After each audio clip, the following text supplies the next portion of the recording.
Et bien voilà, c'est donc une semaine d'alternance parfaite qui s'achève à la Bourse de Paris. Une séance en hausse, une séance en baisse. On termine donc logiquement cette journée de vendredi avec un CAC 40 qui se replie de 0,24% vers les 7648 points et presque 3,7 milliards d'euros échangés.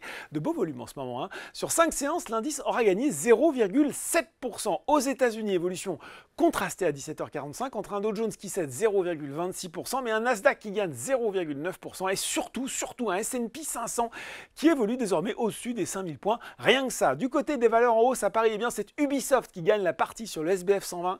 L'éditeur de jeux vidéo a confirmé l'ensemble de ses objectifs pour l'exercice qui s'achèvera fin mars prochain grâce à un bon troisième trimestre, ce qui est une, ma foi, très bonne surprise pour les investisseurs. Wedbush a réaffirmé son opinion surperformante sur le titre avec un objectif de cours à 12 mois remonté de 34,50 € à 38 €, intégrant à cette occasion le titre dans sa liste de meilleures idées. Nexans se distingue également et Eutelsat rebondit alors que pourtant les analystes de Deutsche Bank ont dégradé le titre de conserver à vendre avec un objectif de cours abaissé de 4 à 3 € sur le CAC 40. ArcelorMittal arrive en tête et c'est toujours plus haut pour Hermès.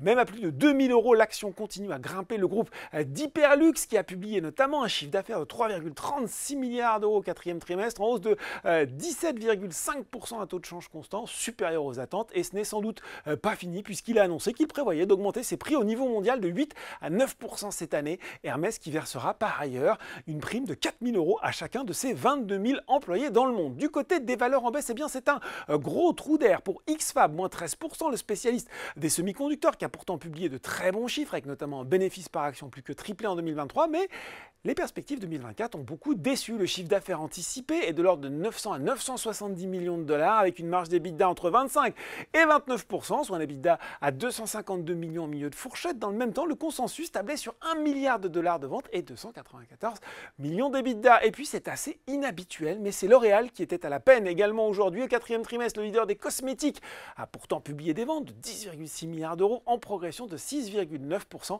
mais c'est un petit peu inférieur aux prévisions des analystes, en cause notamment les ventes en Asie du Nord et le segment du luxe qui ont été, je cite, bien en deçà des attentes, et nous sommes d'avis que les vents contraires en Chine sont structurels et pas seulement cycliques, a écrit Deutsche Bank à la lecture des comptes.